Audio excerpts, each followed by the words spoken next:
하나님의 말씀 누가복음 14장 15절에 있는 말씀 보겠습니다.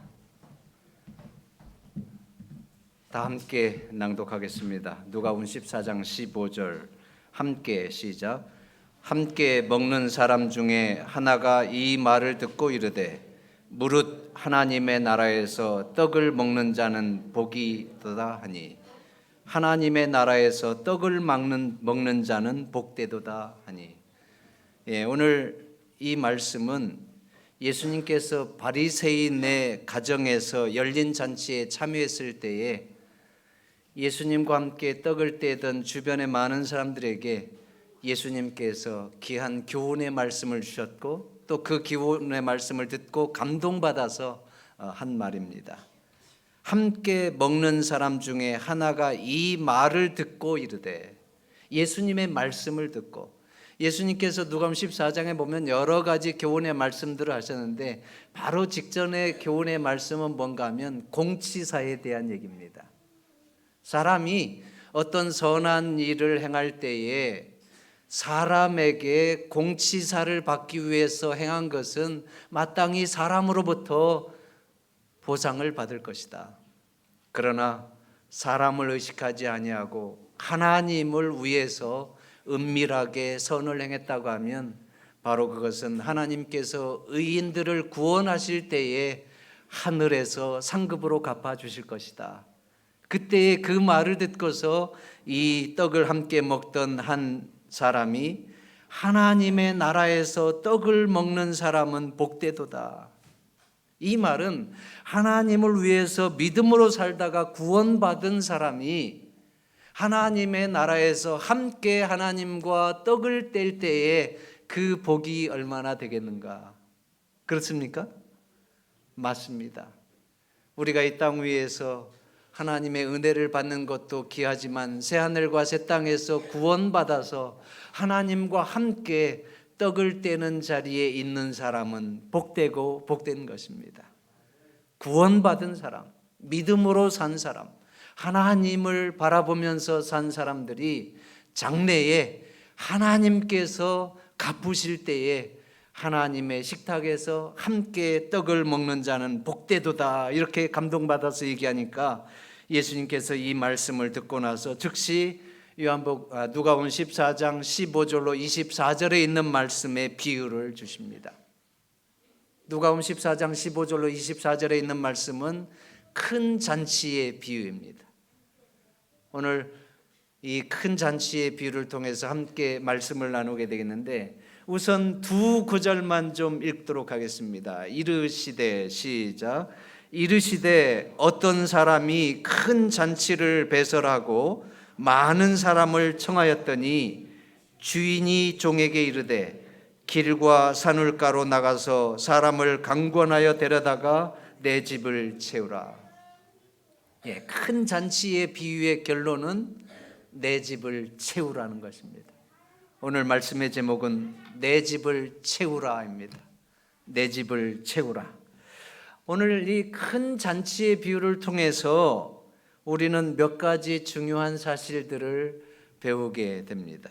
우선 첫째로 이 큰 잔치의 비유를 통해서 하나님의 나라를 큰 잔치로 비유하고 있습니다. 큰 잔치는 하나님의 나라를 비유하면서 오늘 이 비유의 말씀을 예수님께서 전하고 있는데 우선 질문을 좀 드립니다. 하나님의 나라는 어떻게 정의하면 되겠습니까? 성경에 묘사한 하나님의 나라는 어떠한 것이 하나님의 나라입니까? 성경에서 정의하고 있는 하나님의 나라는 바로 하나님의 통치를 받는 것이 하나님의 나라입니다. 하나님의 주권이 미치는 곳, 하나님의 다스림을 받으면서 하나님의 뜻대로 사는 그러한 곳이 바로 하나님의 나라라, 이렇게 얘기하고 있습니다. 그래서 이러한 하나님의 나라를 우리가 신학적으로 은혜의 천국이라고 얘기하고, 그런가 하면 현재의 하나님의 나라라, 이렇게 표현하고 있습니다. 이 부분을 좀 더 설명을 하면 누가복음 17장 20절로 21절에 보면 바리새인들이 하나님의 나라가 어느 때에 임하나이까 묻거늘 예수께서 대답하여 가라사대 하나님의 나라는 볼 수 있게 임하는 것이 아니요 또 여기 있다 저기 있다고도 못하리니 하나님의 나라는 어디에 있다고요? 하나님의 나라는 너희 안에 있느니라. 너희 안에 있는 하나님의 나라는 바로 예수님을 개인의 구주로 받아들이고 하나님의 통치하심 속에서 하나님의 뜻대로 사는 사람들에게 축복으로 주어진 현재의 하나님의 나라입니다. 은혜의 천국입니다. 그래서 우리 모두는 예수 그리스도를 내 인생의 주인으로 모시고 구주로 모시고 하나님의 뜻에 따라서 살 때에 우리 안에 하나님의 현재의 천국, 하나님의 나라, 은혜의 천국이 이루어진 것입니다. 그러면 미래의 천국, 그것은 언제 이루어져요? 미래의 천국은 바로 하나님의 나라인 땅까지 회복되어서 요한계시록 21장에 나타난 대로 새 하늘과 새 땅에서 하나님의 통치하심과 하나님의 주권을 인정하면서 살 뿐만 아니라 그 회복된 하나님의 나라에서 사는 것이 미래의 천국이고 영광의 천국입니다. 그래서 요한계시록 21장에 보면 미래에 우리가 들어갈 하나님의 나라는 거기에는 사고도 없고요, 또 늙는 것도 없고, 또 병드는 것도 없고, 스트레스도 없고, 죽는 것도 없습니다. 그것이 미래에 하나님께서 우리에게 허락하신 하나님의 나라입니다. 그러면 또 질문을 드립니다. 우리가 미래의 하나님의 나라든 지금 현재의 하나님의 나라든 어떠한 사람이 하나님의 나라에 들어갈 수가 있습니까? 어떠한 사람이 하나님의 나라에 들어갈 수가 있어요? 니고데모라고 하는 사람이 한밤중에 예수님을 찾아왔습니다. 아주 지체가 높은 그 당시에 산헤드린 회원이었고 국회의원이었던 이 니고데모, 그러나 그의 마음속에는 영생에 대한 고민으로 가득 차서 말씀에 권세가 있고 이적과 기사를 행하는 예수님을 남의 눈을 피해서 밤늦게 개인적으로 찾아와서 예수님한테 말씀을 여쭙습니다. 그때 예수님께서 그 니고데모에게 뭐라고 말씀하셨어요? 하나님의 나라에 대해서 궁금증을 갖고 있는 니고데모에 대해서 예수님께서 하신 말씀은 단도직입적으로 내가 진실로 진실로 내게 이르노니 만일 사람이 거듭나지 아니하면 하나님의 나라를 볼 수가 없느니라. 사람이 물과 성령으로 거듭나지 아니하면 하나님의 나라에 들어갈 수가 없느니라. 그러면 예수님께서 니고데모에게 하신 말씀을 통해서 하나님의 나라에는 어떠한 사람이 들어갈 수 있다는 겁니까? 거듭난 사람. 거듭났다고 하는 것은 예수 그리스도를 내 개인의 구주로 받아들이고 주님으로 인정해서 나의 삶이 이제는 나의 뜻대로 사는 것이 아니라 하나님의 주권 속에서 하나님의 뜻대로 사는, 그래서 성령을 통해서 하나님의 자녀로 다시 태어난 사람을 바로 거듭났다 얘기합니다. 이 땅에서 거듭남의 가장 큰 징조는 우리가 예수님을 믿는다고 하는 공개적인 시인으로 침례를 받는 것입니다. 그래서 침례를 통해서 이제는 내가 공개적으로 예수 그리스도를 시인하고 하나님 앞에서 평생을 하나님의 자녀로 하나님 뜻대로 살겠다고 하는 거룩한 믿음의 결심을 표현하는 것입니다. 그래서 여러분, 하나님의 자녀로 다시 태어난 사람, 거듭난 사람만이 하나님의 자녀가 될 수가 있습니다. 하나님의 나라에 들어갈 수가 있습니다. 그러면 이제 다시 오늘 이 본문으로 들어와서 오늘 이 비유에서 큰 잔치를 배설한 사람은 누구입니까? 오늘 이 본문에는 비유에는 어떤 사람, 집주인, 주인 이렇게 표현하고 있는데 이 큰 잔치를 배설한 사람은 바로 하나님을 예표하고 있습니다. 주인이 큰 잔치를 배설하고 많은 사람을 초대하는 것처럼 바로 하나님께서는 하나님의 나라에 사람들을 계속해서 초대합니다. 한 사람도 빠지지 아니하고 멸망치 아니하고 하나님의 나라에 들어올 수 있도록 초청하는 것이 이 주인의 넓은 마음입니다. 여러분, 그 당시 유대인의 풍습에 의하면 잔치에 초대할 때는 몇 번을 초대했다고 그래요? 오늘날 우리가 잔치를 하면 몇 번 초대합니까? 우리 김양란 집사님이 이제 우리 상현이가 장가 갈 때에 사람들을 초대할 때인데 귀한 아들 장가 간다고 매일 초대장 보내요? 그러면 눈치가 없는 사람이 됩니다. 어떻게 하는 게 정상이에요? 뭐 한 2주일이나 3주일 미리 한 번 딱 보내면 그것으로 끝납니다. 그렇죠? 근데 유대인들은 보니까 잔치를 벌이면 초대장을 한 번 보내고 끝난 것이 아니라 2번을 보냈어요. 그들의 풍습입니다.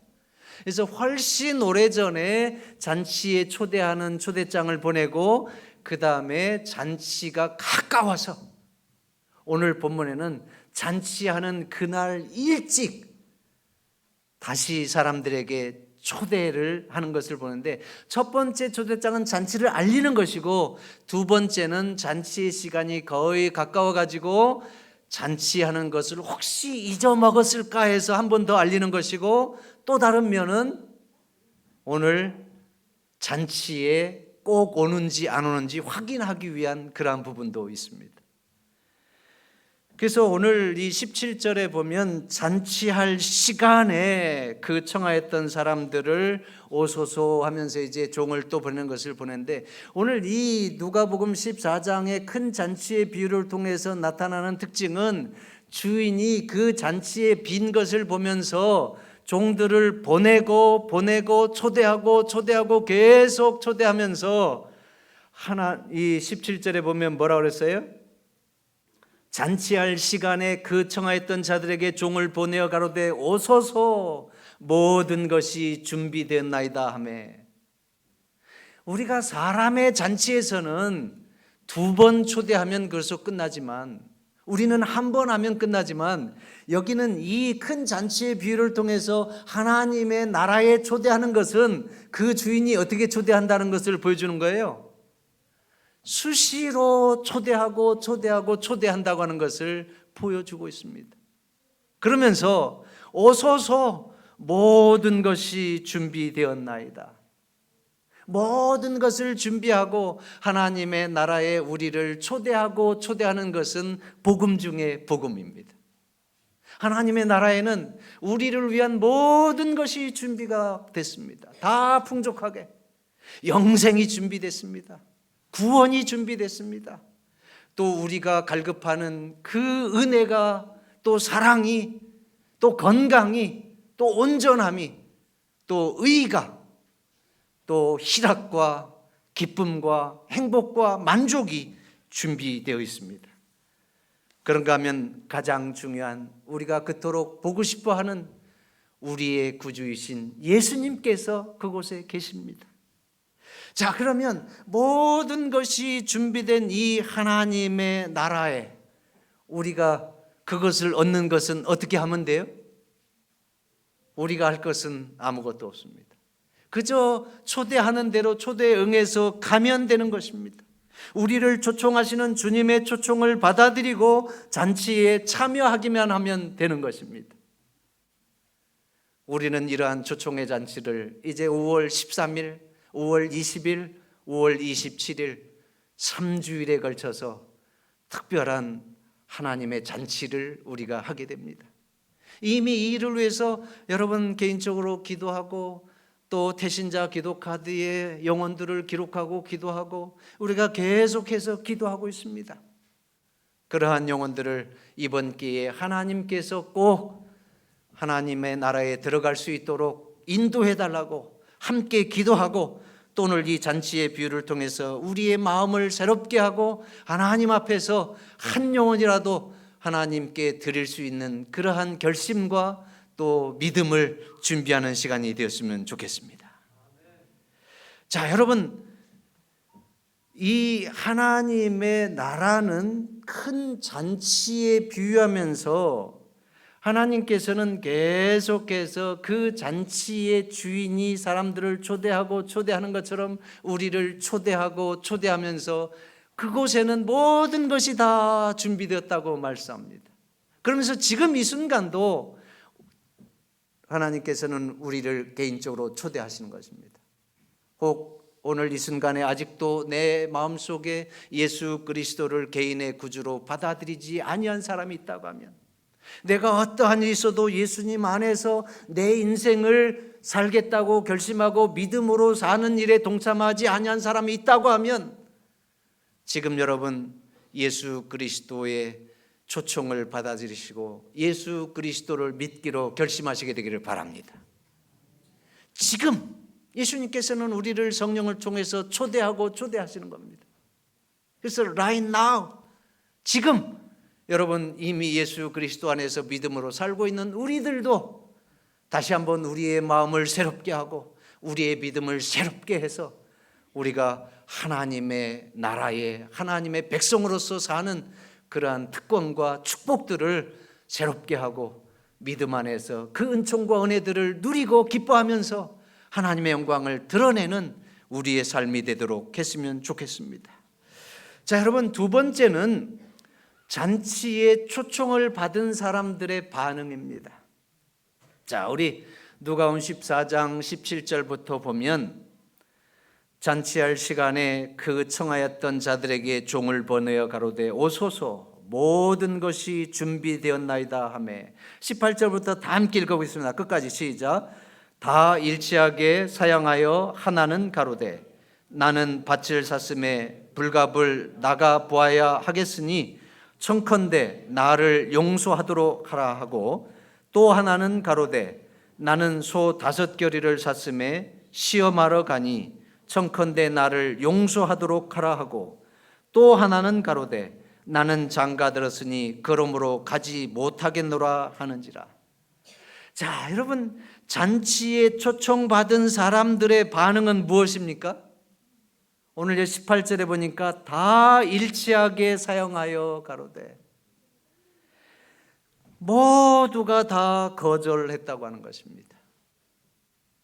하나같이 큰 잔치에 모든 것을 준비하고 오라고 하는데 잔치가 임박해가지고 거절하는 것입니다. 자, 첫 번째 거절한 사람은 누구예요?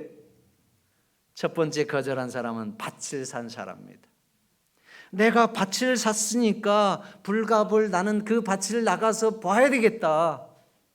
어떻게 이것은 잔치에 가지 않아도 될 진짜 이유인 것 같습니까? 아니면 핑계인 것 같습니까?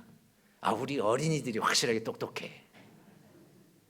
아, 우리의 미래가 밝습니다.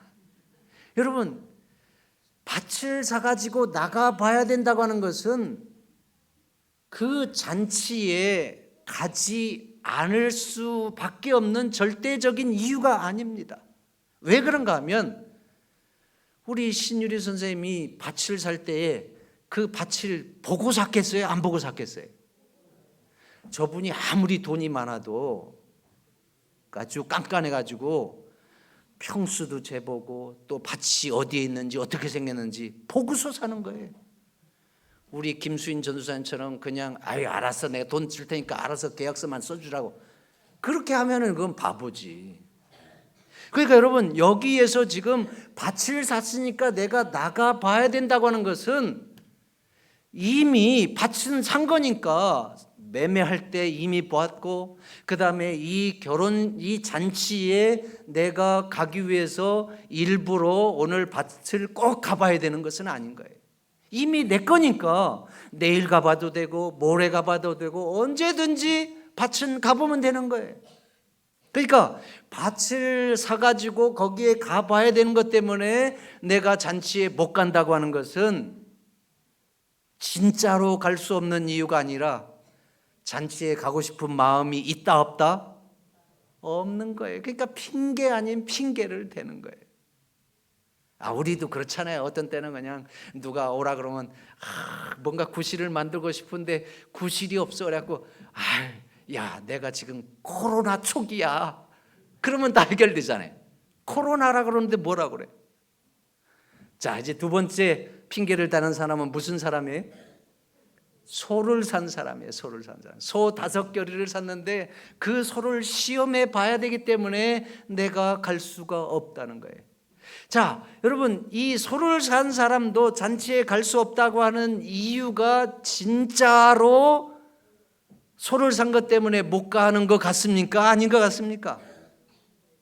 이 소를 산 사람도 핑계입니다. 소를 살 때에 이미 소가 이게 실한지 또 뭐한지 다 보는 거예요. 그리고 이제 소를 시험해 보는 것은 이미 소를 샀기 때문에 이 중요한 잔치에 가고 얼마든지 내일 해도 되고 모레 해도 되고 나중에 해도 되는 거예요. 그러나 이 사람의 마음에는 잔치에 별로 가고 싶은 마음이 없는 겁니다. 그러니까 핑계 아닌 핑계를 대면서 내가 소를 사가지고 소를 시험해 봐야 되니까 잔치에 갈 수 없다 이렇게 얘기하는 겁니다. 자, 마지막 세 번째 사람은 어떤 사람이에요?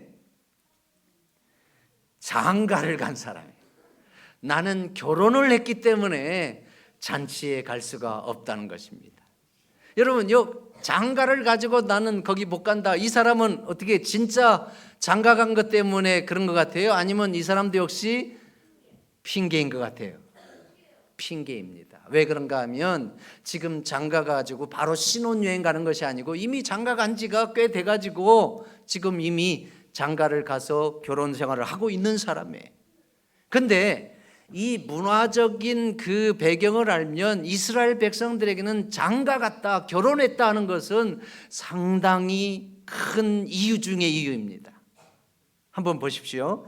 이스라엘 사람들은 보니까 장가를 가면 1년 동안은 거의 모든 일에서 그냥 패스해 줬어요. 예외해 줬어요. 그 신명기 24장 5절에 보니까 다 함께 읽어볼까요? 시작.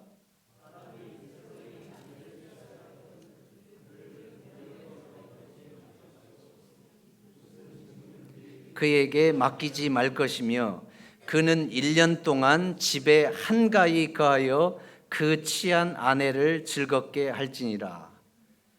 여러분, 장가 간 사람, 결혼한 사람에 대해서는 이스라엘이 그 사람들을 1년 동안은 특별 대우해 준 것을 보게 됩니다. 그러니까 웬만한 일 있으면 나 결혼했어. 그러면 그냥 빼주는 거예요. 특별 대우를 해주는 겁니다.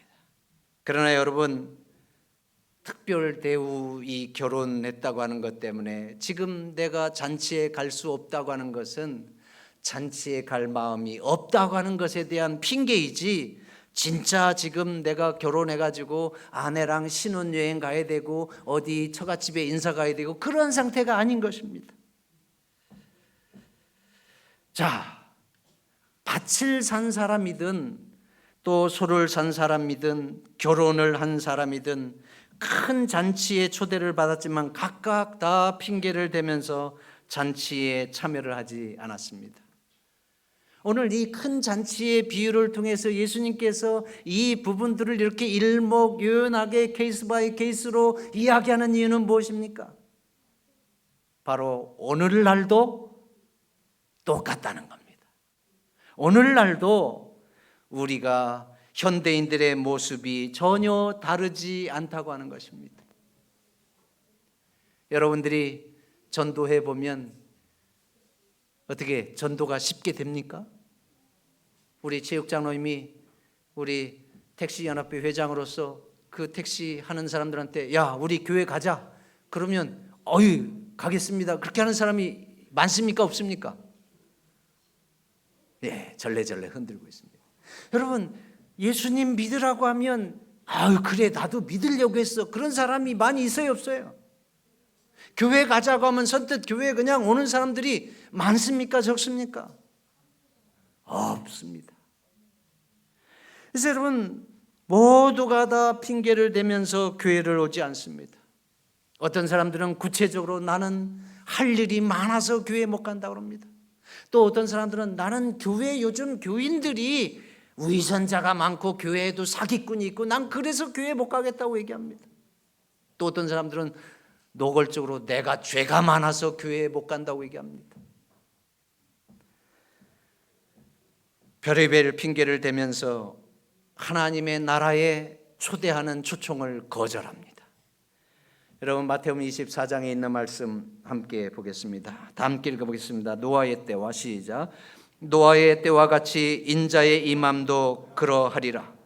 홍수 전에 노아가 방주에 들어가던 날까지 사람들이 먹고 마시고 장가들고 시집가고 있으면서 홍수가 나서 저희를 다 멸하기까지 깨닫지 못하였으니 인자의 임함도 이와 같으리라. 노아의 때와 같이 인자의 임함도 그러하니라. 여러분, 노아가 120년 동안 세상에 경고의 기별을 전했습니다. 근데 그 당시의 사람들이 노아의 기별을 거절한 이유가 뭡니까? 바로 오늘 본문에 나와 있잖아요. 먹고 사는 일에 매여 있어서 그랬어요. 홍수 전에 사람들이 먹고 마시고 장가가고 시집가는 일 때문에 홍수가 나서 그들을 멸하기까지 깨닫지 못했다고 하는 것은 그 당대의 사람들이 하나님의 기별을 거절한 이유가 현재의 삶에 얽매여서 지금 먹고 사는 일에 명매여서 하나님의 기별을 거절했다고 하는 것을 말씀하고 있습니다. 그래서 그 당대의 사람들이 무엇을 하는지도 모르면서 바쁘게 살았습니다.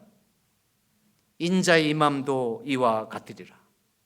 마지막 때도 똑같다고 하는 것입니다. 사람들이 예수님을 믿으라고 하면 여러 가지 이유를 대면서 예수님을 믿으려고 하지 않습니다. 현실 생활에 얽매여서 바쁘게 살았지만, 바쁘게 일하고 바쁘게 일하지만 진정으로 자신이 어디로 가고 있는지, 또 무엇을 위해서 이렇게 얽매여서 살고 있는지 그 이유도 모르면서 그렇게 살아가고 있는 것입니다. 그러나 한번 생각해 보시기 바랍니다. 아무리 바빠도 중요한 일들은 합니까, 안 합니까? 아무리 바빠도 중요한 일들은 다 내려놓고 합니다. 아무리 바빠도 식사를 합니까, 안 합니까? 식사를 합니다.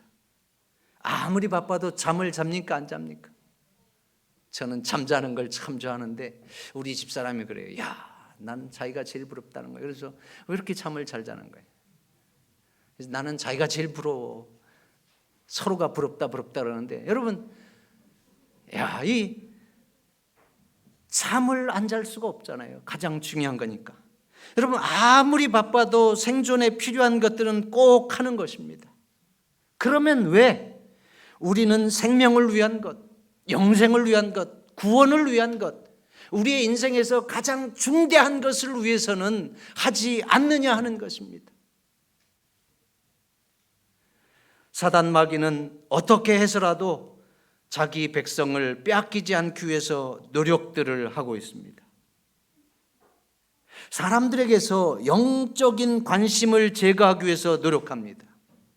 또 현실 생활에 집중해서 사는 것이 인생의 가장 중요한 것처럼 여기도록 만들고 있습니다.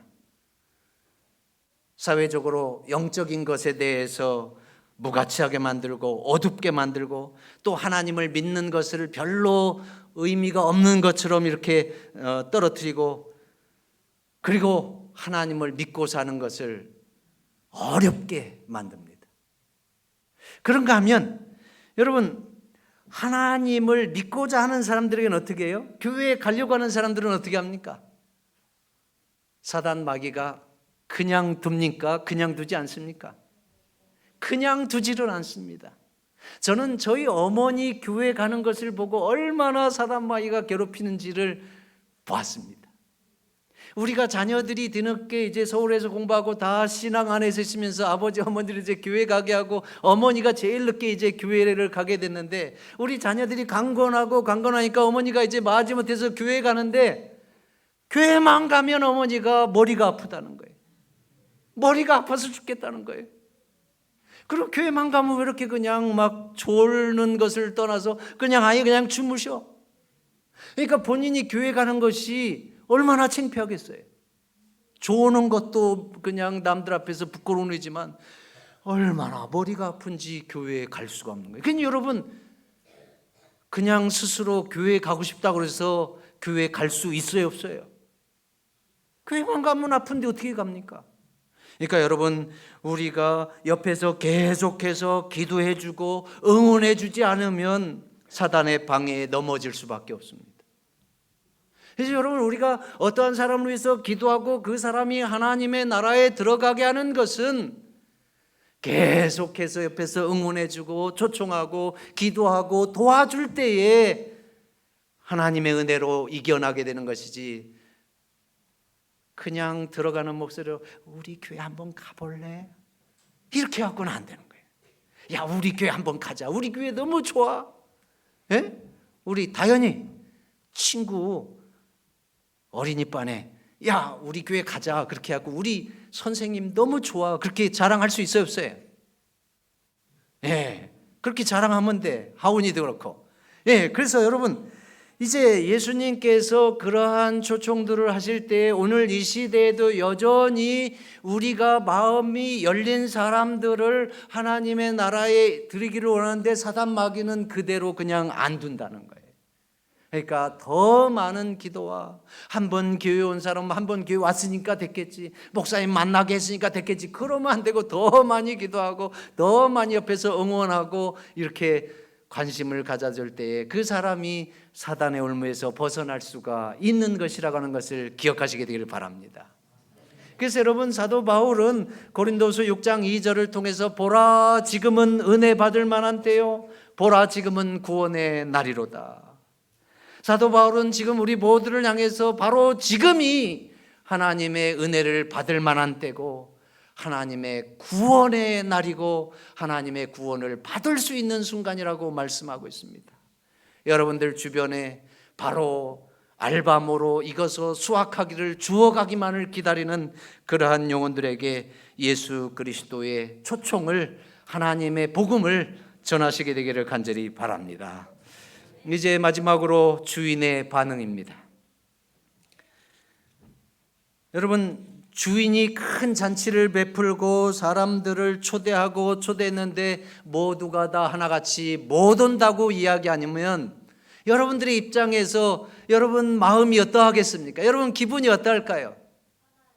매우 실망하고 화가 나는 것입니다. 그래서 여기 성경에도 보면 종이 돌아와 주인에게 그대로 구하니 이에 집주인이 노하여, 집주인이 진노했다고 기록하고 있습니다. 성경은 하나님의 진노에 대해서 분명하게 말씀하고 있습니다. 어떤 사람들은 하나님은 사랑이시니까 심판이 없다고까지 말하는 사람이 있어요. 하나님은 사랑이시니까 심판이 없어. 하나님은 심판하시는 하나님이 아니야. 그리고 하나님은 사랑의 하나님이니까 결국은 우리 모두를 다 구원하셔. 그렇게 얘기하는 분들이 있어요. 어떻게 이런 얘기를 하는지 모르겠어요. 여러분, 이것은 개인적인 의견이지 절대로 성경의 의견은 아닙니다. 여러분, 성경에 분명하게 하나님은 공의의 하나님이시고 심판의 하나님이시고 그런가 하면 사랑의 하나님이십니다. 그래서 하나님의 사랑과 하나님의 공의와 하나님의 심판이 십자가에서 분명하게 나타났습니다.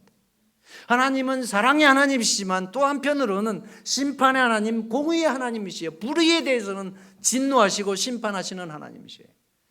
그것을 분명하게 드러난 것이 십자가입니다. 십자가는 하나님의 사랑도 나타났지만 분명하게 불의에 대해서 진노, 심판이 바로 십자가의 죽음으로 나타났습니다. 그래서 여러분, 요한복음 3장 36절에는 분명히 말씀합니다. 다 함께 읽어보겠습니다. 아들을 믿는 자는, 시작, 아들을 믿는 자는 영생이 있고 아들을 순종치 아니하는 자는 영생을 보지 못하고 도리어 하나님의 진노가 그 위에 머물러 있느니라. 예수 그리스도를 믿는 자에게는 영생이 있지만 예수 그리스도를 거역하는 사람에게는 하나님의 심판이 있다고 분명하게 말씀하고 있습니다. 자, 이제 잔치에 초청을 받은 사람들이 하나같이 거절하자 이 주인은 그들에 대해서 진노하시고 그 다음에 무엇을 명합니까? 여기 이제 21절로 23절 다 함께 읽어보겠습니다. 종이 돌아와 시작. 종이 돌아와 주인에게 그대로 고하니 이에 집주인이 노하여 그 종에게 이르되 빨리 시내의 거리와 골목으로 나가서 가난한 자들과 병신들과 소경들과 저는 자들을 데려오라 하니라. 종이 가로되 주인이여 명하신 대로 하였으되 오히려 자리가 있나이다. 주인이 종에게 이르되 길과 산울가로 나가서 사람을 강권하여 데려다가 내 집을 채우라. 여기 21절 하단에 보니까 빨리 시내의 거리와 골목으로 나가서 가난한 자들과 병신들과 소경들과 저는 자들을 데려오라 하니라. 이게 무엇을 의미합니까? 가난한 사람들, 병신들, 소경들, 저는 자들은 결점이 있고 사회적으로부터 소외된 사람들입니다. 그러나 이 사람들은 본인들이 결점이 있고 소외되고 힘들기 때문에 그것이 자기 자신들의 불행의 요소가 아니라 오늘 이 잔치에 오히려 참여하는 동기가 됐어요. 이 얘기는 이 땅에서 핸디캡이 있고 또 여러 가지 어려움이 있지만 그 사람들은 그런 것 때문에 오히려 그리스도를 만나는 계기가 됐고 그것 때문에 구원의 계기가 되었다, 이 얘기입니다. 이 얘기는 우리가 사람들을 초청할 때에 그 마음이 아직 그리스도께 대해서 꽉 막혀 있고 밭을 산 사람이나 소를 산 사람이나 예수 믿을 마음이 없어서 그저 그냥 교회 갈 만도 한데 나 시간 없어 그러면서 교회 안 가는 그러한 사람들을 초대하기 위해서 매달릴 것이 아니라 어떠한 사람을 초대하라는 거예요? 준비된 사람을 초대하라는 거예요. 그래서 여러분, 전도 잘하는 사람들 보면 고구마 찔러보듯이 익었나 익었지 않나 찔러본다 그러잖아요. 그래서 익은 사람만 교회 가자고 한대잖아요. 익지 않았는데 괜히 교회 가자고 힘써봐야 다 그냥 소용없으니까. 그러니까 우리가 영혼 구원할 때 또 하나님의 나라의 복음을 전하고 초청할 때에도 그 마음이 준비된 사람을 초청해야 된다고 하는 것을 지금 예수님께서 이 비유를 통해서 말씀해 주시고 있는 겁니다. 그래서 여러분, 우리가 지식과 지위를 가진 사람들 가운데서도 영적인 갈급함으로 진리에 대해서 알고 싶어하는 사람도 있습니다. 그러한 사람들을 초대하라는 거예요. 또 재물이 많고 출세한 사람 가운데에도 그 마음에는 예수님에 대해서 알고 싶어하는 사람도 있어요. 또 이 재림교회에 가보고 싶어하는 사람도 있어요. 그러한 사람들을 교회에 초청하고 그리스도의 복음을 전하는 것입니다. 이제 22절에 보면 명하신 대로 하였으되 오히려 자리가 비었나이다. 명하신 대로 시내의 거리와 골목으로 나가서 많은 사람들을 데려왔지만 여전히 자리가 남았습니다. 이때 주인이 뭐라 그래요? 23절에 길과 산울가로 나가서 사람을 강권하여 데려다가 내 집을 채우라. 여기 사람을 강권하여 데려다가 내 집을 채우라. 강권이라고 하는 것이 뭡니까? 강권이라고 하는 것은 강요는 아닙니다. 우리가 하나님의 복음을 전하고 그리스도께 사람을 데려올 때 강요해서 데려올 수는 없죠. 우리가 어떤 권력을 이용해서 내가 회사의 대표인데 회사에 신입사원은 너 교회 안 가면 내가 해고야 이렇게 강요해가지고 데려올 수 있는지는 모르겠어요. 그러나 그렇게 강요해서 데려와가지고 그 사람이 그리스도를 만나게 하고 그리스도의 복음을 받아들이게 할 수는 없을 것입니다. 여기 강권이라고 하는 것은 내가 할 수 있는 최선을 다해서 내가 정성을 들이고 최선을 다하고 꼭 이 사람을 데려오기 위해서 최선을 다해서 데려오는 것을 의미합니다. 여러분, 우리가 이 하나님의 나라에 초청하기 위해서 그리스도의 복음을 전할 때에는 그냥 오든지 말든지 그냥 너 맘대로 이런 것이 아니라 거기에는 우리의 강권함이 있어야 된다는 거예요. 우리의 정성이 들어가고 우리의 최선을 들어가고 꼭 네가 나하고 함께 교회에 다녔으면 좋겠다, 이러한 강권함으로 하나님의 나라에 초청하라는 것입니다. 어떻게 여러분 그렇게 하시겠습니까? 우리가 강권함으로 정성을 다해서 최선을 다해서 하나님 나라의 복음을 전하고 구원의 소식을 전하면 그것이 하나님의 역사하심과 성령의 도우심을 통해서 그 사람의 마음속에 권능이 되고 역사가 된다고 하는 사실을 기억하셔서 여러분이 가진 이 진짜 복음을 많은 여러분 그리스도를 모르는 주변 사람들에게 온전하게 복음으로 전하시게 되기를 간절히 바랍니다. 이제 누가복음 14장을 통해서 특징적인 것은 보내고 보내고 보낸다는 것입니다. 계속해서 주인이 보내고 보내고 보냅니다. 이 모습은 하나님의 모습입니다. 여러분, 보낸다고 하는 것은 하나님의 선교적 사명 속에서 매우 중요한 단어입니다. 보낸다. 보낸다고 하는 것은 우리가 사도라고 하는 말하고 똑같습니다. 사도라고 하는 말이 보내심을 받은 자잖아요. 아포스톨로스. 그 다음에 선지자라고 하는 말이 보낸다라고 하는 거잖아요. 보냄을 받은 사람.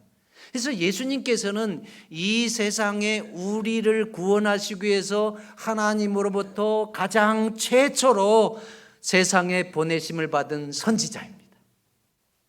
그런데 그 예수님께서 오늘 우리들에게 뭐라고 말씀하십니까? 요한복음 20장 21절에 아버지께서 나를 보내신 것 같이 나도 너희를 보낸다.